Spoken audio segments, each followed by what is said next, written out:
And it's a privilege to be speaking here. And thank you so much to all of you who have taken your time to come and listen during lunchtime. I hope it'll be stimulating. This is a somewhat controversial topic. I hope nowhere near as controversial as Hanforth Parish Council, which many of you may have seen has been popping up in the news once again. But I want to offer today some perspectives, some historical and philosophical perspectives on this deeply important question of where human rights come from. In the BC era, before COVID, I had the great privilege to travel to many different places around the world, speaking about different topics such as this one, and really experiencing the incredible diversity around the world, and the incredible diversity of human beings and the different characteristics and attributes and skills and weaknesses that we all have. And I think those differences are part of what make us human and part of what make it so special to be human and to try and uphold this idea of human equality and human rights in an increasingly fractured world. One of the places I visited was Holland quite a few times, and there were many differences in Holland, particularly for me as someone who's extremely short. The Dutch were far taller than I am. It was a little bit intimidating at times, but I did actually look at a translation guide between kind of not so much English and Dutch, but British and Dutch, where it didn't necessarily translate the language so much, but it gave a few key phrases and how they translate from Dutch into English or British, we might say. So for example, when the British say, "I must have you over for dinner," what the Dutch hear is, "I will get an invitation soon." But what the British mean, of course, is, "I hope I never see you again." When the British say, "That's very interesting," what the Dutch hear is, "Wow, they are impressed with what I'm saying." But of course, what the British mean is, "I think you are an idiot." Trivialities aside, this global world full of differences and diversity has opened our eyes to the difference in human experience and the fact that so many people have different skills, different weaknesses. There's another joke told about heaven and hell. In heaven, the police are English, the lovers are French, the mechanics are German, the chefs are Italian, and everything is run by the Swiss. Whereas by contrast, in hell, the police are German, the lovers are Swiss, the mechanics are French, the chefs are English, and everything is run by the Italians. Now, I'm sure, especially if there are people from France, Germany, Switzerland, or Italy on the call, you'll find that unfair. And I also think the characterization of English food is unfair. But I think most of us will recognize a little bit of truth in that. Most of us have grown up in this world, which is extremely diverse, and yet we have this absolute commitment to human equality and to human rights. The idea that despite our differences, the way we look different, the way we have different shapes, different genders, different races, and so on, we nevertheless are committed to this idea that we are absolutely equal. And this is foundational to our worldview. And this kind of brings us to two questions, because actually this worldview has come increasingly under challenge of late. We want to say that regardless of how we identify, regardless of our strengths or weaknesses, we are all fundamentally equal. We think that those differences don't really define us at heart. What defines us is being equal human beings and being equal despite our differences.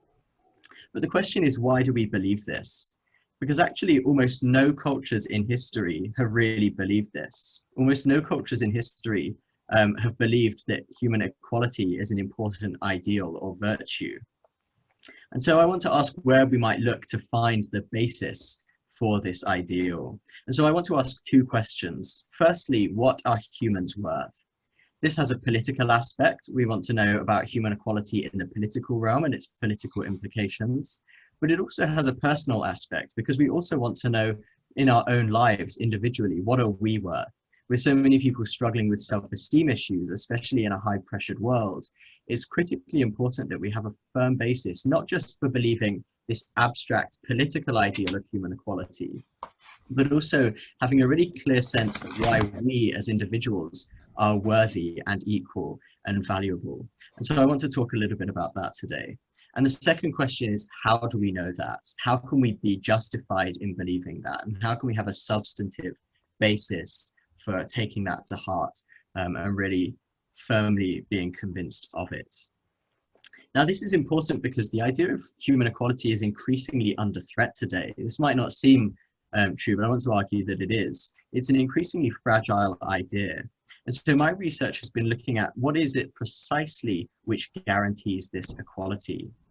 While the idea of human dignity, for example, might seem like an increasingly archaic phrase, the substance of it, namely that humans are valuable not because of anything they can do or anything they've achieved, or not because of their heritage, but simply because they are human. This ideal is still absolutely central to our moral thinking. And this is what human dignity means, the idea that human value is intrinsic, not instrumental. But at the same time, what's become increasingly clear in recent years or recent decades, or perhaps to some people who's always been clear, is that by examining a wide variety of cultures, both historical and contemporary, we see just how fragile this notion of human equality is. In his now famous essay from 1989, With the Fall of Communism, the American political theorist Francis Fukuyama declared the end of history.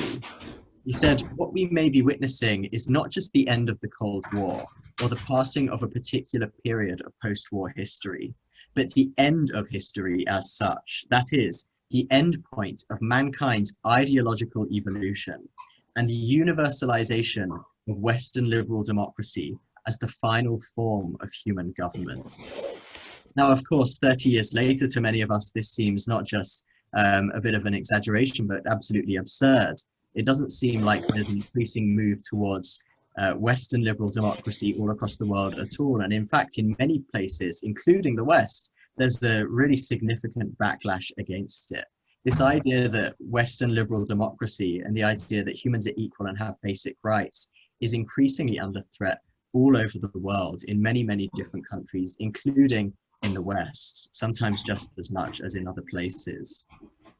What we've seen is things like an increase in inequality, both statutory and economic inequality across the world.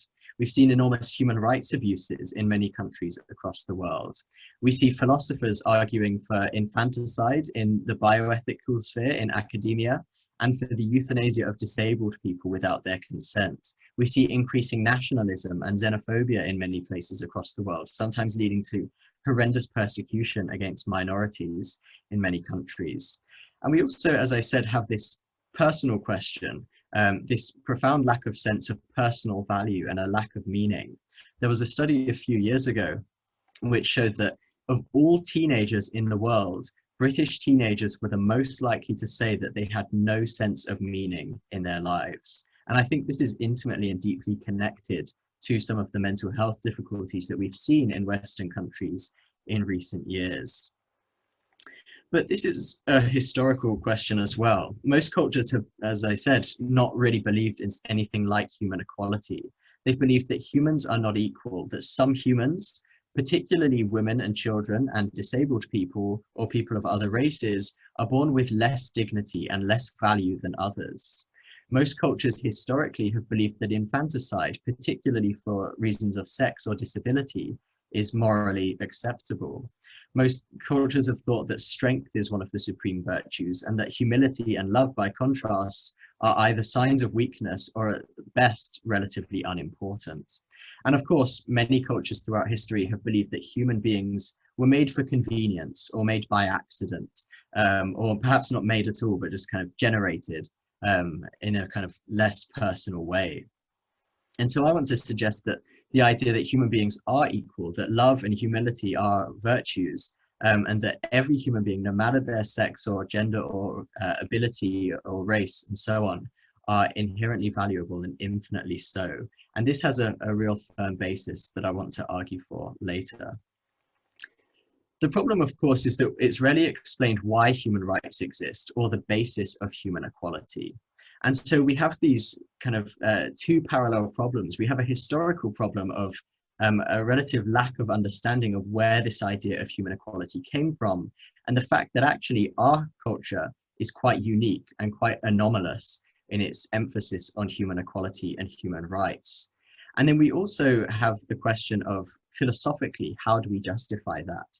Even if we find or understand a bit better the historical basis for these beliefs, can they still be sustained in the light of the philosophical commitments that we have today in England or wherever else we might be listening from? The problem is this, that we're firmly committed to this kind of statement. This is the kind of paradigmatic statement of human equality from the Universal Declaration of Human Rights in the late 1940s, that recognition of the inherent dignity and of the equal and inalienable rights of all members of the human family is the foundation of freedom, justice, and peace in the world.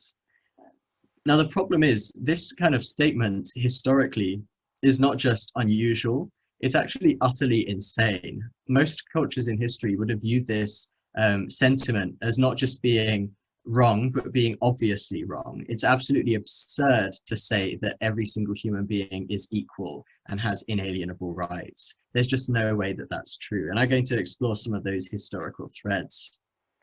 For example, in the classical world, euthanasia for infants was considered completely acceptable, particularly if it was for a female infant or a disabled infant. In fact, Plato and Aristotle, two of the kind of most reputable and esteemed forefathers of Western civilization, said themselves that the state has a duty to ensure that disabled infants had their lives ended at birth or shortly after birth because of their disability. That idea, of course, seems abhorrent to us today, but it was the absolute normal reality historically in classical civilization. And of course, the same classical world was radically inegalitarian. It was not just violent, but it was sexist, it was racist, it was ableist, it was classist, and so on, and very explicitly so. Here are just a couple of examples. There's a Roman soldier, or there was a Roman soldier, there are not many Roman soldiers today. There was a Roman soldier, Hilarion, who was based in Egypt. And we have a papyrus of his, which actually is completely characteristic of the sentiments of Romans at the time. He's writing home to his wife, who is pregnant, and the wife is presumably happy to be pregnant. But Hilarion says, this is kind of conditional on certain conditions. He says, if by chance you give birth, if it is a boy, let it be. That would be great. We can do with another son. If it is a girl, throw it out. And this was an absolutely characteristic sentiment towards baby girls in the Roman world, despite this kind of sense built up around us that the Greco-Roman world was a kind of bastion of democracy and civility and so on. Aristotle has this to say about slavery, and he's talking about slavery not just in the sense of servanthood or people kind of in the kind of lowest class who might be called the kind of servant class in ancient society. He's talking about full-on slavery in the sense of owning another human being as a possession, the most degrading kind of slavery that we can imagine, that we're all too familiar with in recent centuries and even around the world today. So he defines a slave. He makes it clear what he's talking about. He says, he who by nature is not his own, but another man's, is by nature a slave. Someone who is not just a human being, but also a possession. But then he asks the question, is there anyone thus intended by nature to be a slave, and for whom such a condition is expedient and right? Or rather, is not all slavery a violation of nature? So in a sense, it's a bit encouraging that he's questioning the idea that slavery is something that's natural. He's questioning the idea that slavery is expedient or convenient and right for some people. And of course, we would question that very severely as well. And he says there's no difficulty in answering this question, much as we would say. We would say, of course, there's no such thing as natural slavery. No one is born to be the possession of another person. But he says there's no difficulty in answering this question on grounds both of reason and of fact. And he answers it the other way. He says that some should rule and others be ruled is a thing not only necessary, but expedient.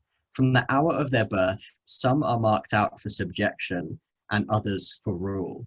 And so he's saying not only is slavery natural and convenient and right for some people, he's saying this is absolutely obvious on grounds of both reason and of fact. And this, of course, was the widely held mentality concerning slavery in most cultures throughout history.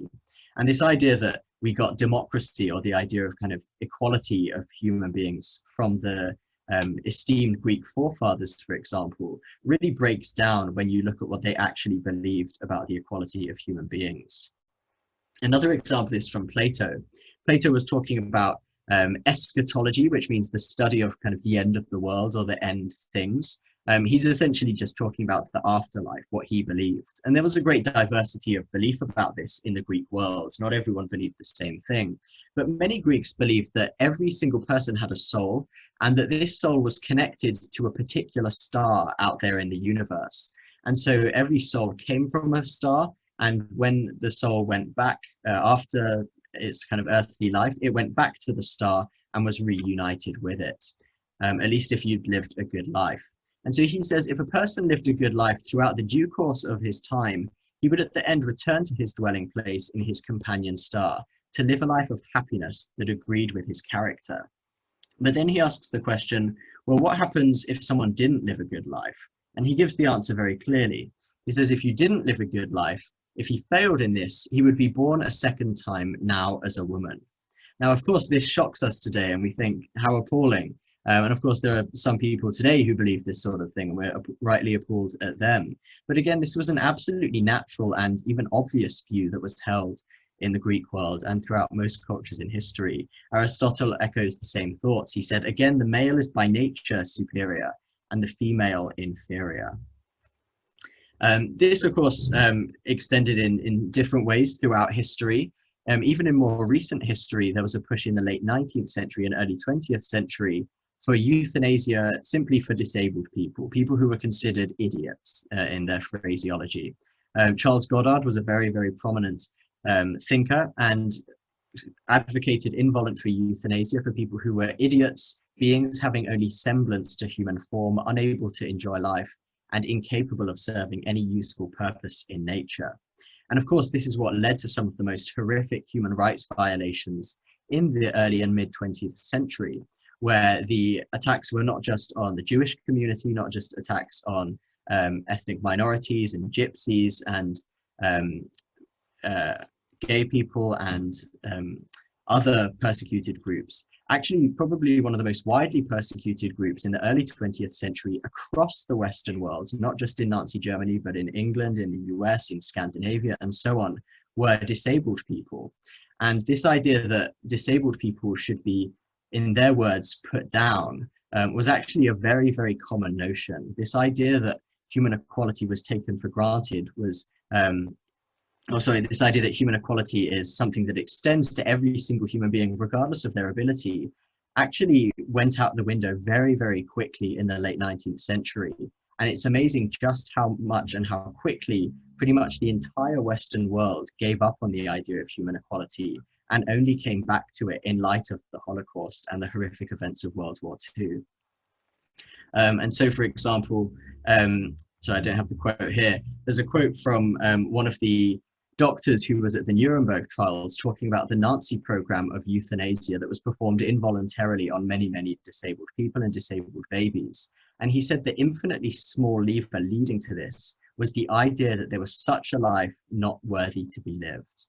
And essentially the infinitely small lever there leading to such horrific abuses of the Holocaust was this idea that there are some lives not worthy to be lived, or in other words, not all human beings are equal. And so we come back to this question. This is where we ended up after World War II. Recognition of the inherent dignity and equal inalienable rights of all members of the human family is the foundation of freedom, justice, and peace in the world. There's this historical question of how did we get to this from a society, or from many, many different societies across the world, none of which adhered to anything like this at all. And I'll give some comments on the history shortly. I want to turn quickly to the philosophical questions here, the philosophical questions of where do we get human equality from? Where do we get inviolable human rights from? And can they be justified in a normal philosophical context? And what have contemporary philosophers said about these questions? Well, here are some of the challenges to the idea of human equality that have arisen in the last couple of centuries. The first is the idea of utilitarianism. Now, in a sense, utilitarianism is very pro-equality because it says that the happiness of different people matters the same. And utilitarianism grew out of a context in the Industrial Revolution and the very, very poor conditions for working children, especially in the kind of 18th and 19th centuries. So it came from good motivations, and it said really that the happiness and pain of all human beings matters equally. But because it said the only things that matter are pain and pleasure, the other kind of virtues only matter insofar as they contribute to pleasure or take away pain, what utilitarianism led to is this idea that every human right was violable as long as you could cause enough pleasure by violating it. So you could kill anyone as long as you could bring enough happiness to enough people or prevent enough pain to enough people. And so although utilitarianism grew from a kind of context where it wanted to uphold human equality, and it came from a very appealing intuition that we should have the best and happiest people that we can, it actually led to a kind of philosophical framework where the idea of inviolable rights was absolute nonsense. Jeremy Bentham, the kind of architect intellectually of utilitarianism, called the idea of natural rights nonsense on stilts. And though some utilitarian thinkers have tried to ground human rights in utilitarianism, they really have struggled to do so, and it doesn't follow very naturally from utilitarianism. In fact, utilitarianism suggests that every right is violable as long as you can get enough pleasure or prevent enough pain by violating those rights. So it's a very popular philosophical theory in contemporary ethics, but it's not a theory that gives a very adequate basis for believing in inviolable human rights. Another kind of philosophical framework that has kind of fed into these discussions is this, what I will call a neo-Lockean view of personhood. You don't have to know what that means already. I'll explain it very briefly. John Locke was a philosopher who tried to characterize what personhood meant. He said, being a person is not just about being a human being. He said, being a person is being a thinking, intelligent being that has reason and reflection and can consider itself as itself. That means it has kind of self-awareness throughout time and space, and it has this in a conscious way. That's a bit technical. You don't need to necessarily go into great detail on it. But what I'm trying to get at here is the idea that there's the current in contemporary ethics which says that being a person is different from being a human being. It's actually not enough to be a human being, to be a person or to be a moral agent or to be a moral subject. That requires something else. It requires a kind of self-consciousness or rationality that not all human beings have. And so this idea of personhood that comes from John Locke kind of originally, that is very, very popular in contemporary ethics, links the idea of personhood or being a moral subject to our capacities or to our abilities. And this sounds very intuitive to many people, and it seems to get at what we think is distinctive or important about human experience, that humans are self-aware and rational in a way that animals are not. But actually what we found in contemporary bioethics and in many places around the world in politics and in policy now, that this view of personhood and humanity has created very fertile ground for denying human equality, because it suggests that human beings that don't have these characteristics or have them to only a very small extent or a limited extent don't fulfill the criteria for being a person, and so they don't have the same rights as other people. They are not equal human beings. And so, for example, many contemporary bioethicists say that some very disabled people don't have the same rights as other human beings. They're not persons, and so they don't have human rights in the same way that most human beings would. They're not fundamentally equal. There are a number of other kind of thoughts throughout contemporary philosophical theory that I think make the idea of human equality challenging. But I think this is actually this problem is now quite widely accepted in academic ethics. We've seen the consequences of it in theory. So in some countries now, we begin to see infanticide for disabled infants or the involuntary euthanasia of disabled people. This is something that disability rights activists, of course, have objected immensely to. But it's a theory that's very, very popular in contemporary ethics. And Jeff McMahon perhaps sums it up best. Jeff McMahon is the professor of moral philosophy at the University of Oxford, and he talks about how he believes in this kind of something like a neo-Lockean view of personhood, where personhood is more than just being a human being. It requires certain intellectual capacities. He says, "This leaves me profoundly uncomfortable. It seems unthinkable to abandon our egalitarian commitments and to abandon the idea that we should treat all people as equals. Yet it is hard to avoid the sense that our egalitarian commitments, our commitment to equality, it's hard to avoid the sense that these commitments rest on distressingly insecure foundations." And many ethicists who share his view would openly say now that they think human equality is a myth. And I think it's come under increasingly difficult philosophical challenges. And so all of this to say, we have these two parallel problems: the historical problem of understanding where our commitment to human equality came from, this commitment to human equality and human rights being absolutely anomalous and bizarre and insane in a historical context. And we have this philosophical problem of how we understand and justify the idea of human equality and human rights on the basis of contemporary ethical theory, which doesn't seem to leave a great deal of room for human equality and for inviolable human rights.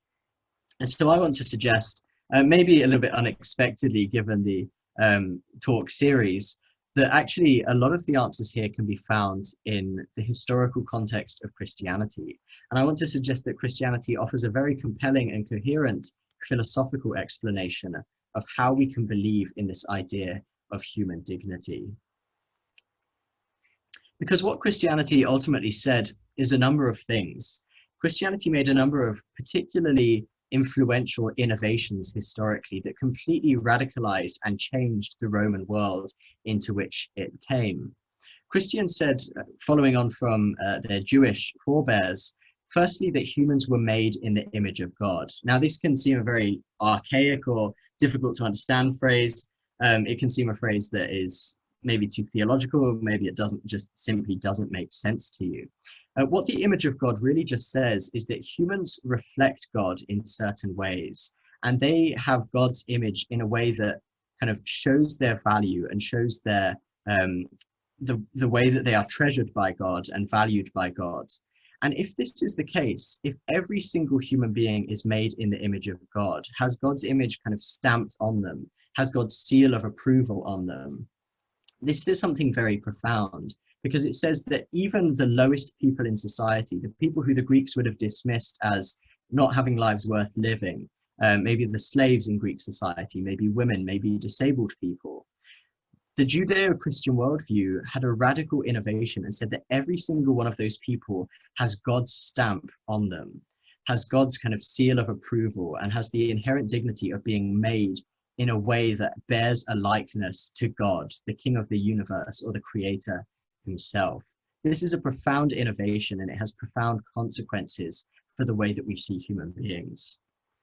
But the second innovation came from Christianity specifically. It said that Christ, or Jesus, was God himself, that God himself came to earth as a human being to dignify all human beings, and that he died for every single human being. Christianity said that God came to earth and died not just for the important people, not just for the people who did the right things or were born into the right families, or not just for men, not just for able people. Christianity said that God came to earth and died for absolutely everyone in order to win them eternal life and to restore that relationship with God himself. And this has a radical claim. This has a radical implication, I should say, because it means that when we ask the question, what are humans worth? We can answer that question without reference to money, or without reference to any economic factors, or without reference to any human sort of standard. We can say that every single human being is worth the sacrifice of God himself. God valued every single human being so much that he became a human and died for every single human being, no matter how low their place in society was, no matter how incapable, no matter how weak or fragile they are. Christianity said that God became human and died for them, and that they were worth that sacrifice of God himself. Now, that has absolutely radical implications for the value of human beings, because it says that every single human being is infinitely valuable by being worth the sacrifice of God himself. And this is, of course, why we saw in the early Christian communities a radical commitment to that equality that would have seemed absolutely absurd in the wider Roman world. And so you had slaves worshipping alongside free men. And this was absolutely crazy, the idea that slaves and free men could worship alongside each other and call each other brothers and sisters. The idea that women and men could do the same thing and call themselves brothers and sisters and look after each other in ways that were absolutely radical and absolutely unprecedented at the time. Now, this framework, I want to suggest, is the impetus historically for this radical innovation of human equality. In the early few Christian centuries, one of the early Roman emperors decided to go back from Christianity and to go back to paganism, and thought that Christianity was a terrible idea that the Romans had kind of appropriated. But he said he found it difficult. He said these impious Christians not only feed their own people, but they feed our people as well, welcoming them with their love. While the pagan priests neglect the poor, the hated Galileans, i.e. the Christians, devote themselves to works of charity, and by a display of false compassion have established and given effect to their pernicious errors. Such practice of love is common among them and causes contempt for our gods.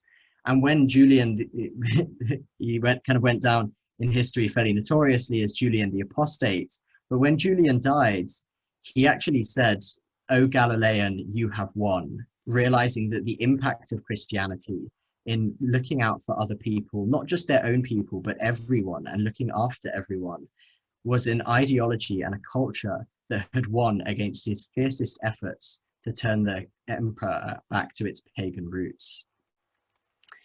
Tom Holland, a contemporary historian, a very formidable contemporary classical historian, actually recently looked at the origins of our commitments to human rights and equality and love in particular, and wrote a wonderful book called Dominion about it. And what that did was it challenged his beliefs. He was an agnostic and didn't really know what to think about Christianity. But he went into this study thinking, where did we get this idea from? He grew up kind of idolizing the Greeks and the Romans and thinking they were the most wonderful cultures on earth. But he increasingly found in his academic study that the world he was studying in the Greek and Roman empires was completely alien in its morality to the world that he inhabited as a 21st century Englishman. And he increasingly found that this culture that we have now, this culture that centers around love and the idea of looking after each other and all human beings equal regardless of their status, was a radical innovation that came only through Christianity. He says, if you wonder why there is any question of taking in refugees rather than just crucifying them, ultimately it is down to the fact that Western Europe became Christian. The notion that there is a moral value to the poor and weak simply did not exist in ancient civilizations.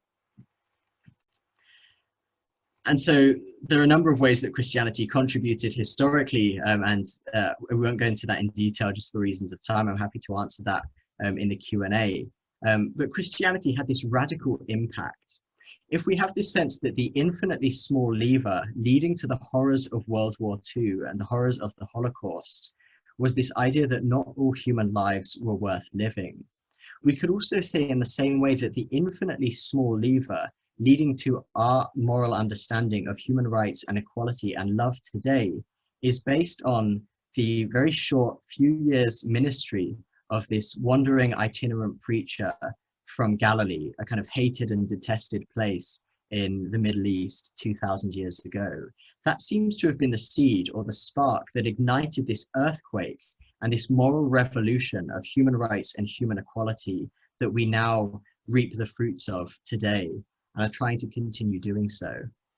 But I want to suggest that without this historical and philosophical framework, it's going to become increasingly difficult to sustain the idea that all human beings are equal and have inviolable rights. We saw in the World War II how easy and how quick it was for an advanced and seemingly developed and civilized culture to turn into absolute barbarism and horrendous human rights abuses. And around the world today, we're seeing similar human rights abuses in many countries. And I want to suggest without this framework, this intellectual, historical, and philosophical framework for underpinning human rights and human equality, we're really at risk of going back to, or going forward to, I should say, the same sorts of abuses. Without having a clear underpinning for these concepts, we really have a fragile concept of equality and a fragile concept of love that really is at risk. And I want to suggest that those things are too important to us to leave to chance, to leave to risk, or to leave to a fragile framework where we don't ask questions about the origins or the basis of it. And so I want to suggest, firstly, that Christianity gave us this historical answer of where human rights and human equality came from in a historical perspective. But I also suggest to you and commend to you the idea that Christianity gives us a philosophical basis as well, because it says that God created every single human being in his image and then became a human and died for every single human being, marking and showing historically the worth that every single human being has. And so we have these two parallel questions again. What are we worth? We are worth the sacrifice of God himself. And how do we know this? We know this politically as well as personally, because Christianity makes the radical claim not only that these things happen and that they're true, but that on historical investigation, we can show them to be true. Not with 100% certainty, as with anything in history or science, but with a great degree of confidence that makes us able to say the historical evidence is very firm and clear and supports the idea that Jesus really did exist, that he really did these things, and that he really did see himself as dying for other human beings, and thereby giving them that worth that Christians say Jesus' death gives human beings. So Christianity, I think, gives a very coherent set of answers to these questions. What are we worth and how do we know? And that, of course, is the challenge. It says, don't just believe these things because I've told you or because someone else might have told you. Actually investigate them. Christianity is a religion that is open to investigation, historically, philosophically, and so on. It's open to scrutiny. And it says, look into the historical evidence for Jesus and for his life and for his death, and Christians say for his resurrection when he returned from the dead and showed that death is not the end and that eternal life is available. Christians say investigate that historically, and we'd love to help answer your questions about that. But if you do investigate it historically, we want to suggest that you really can find satisfying and convincing answers from an intellectual and from an emotional perspective, and that Christianity really makes deep sense. And so not only does it make sense from a human equality and human rights perspective, I want to suggest that it makes sense from a historical perspective as well. That's not something that I can go into in detail here, but I'd love to speak about it in the Q&A or point you towards some more resources on that question.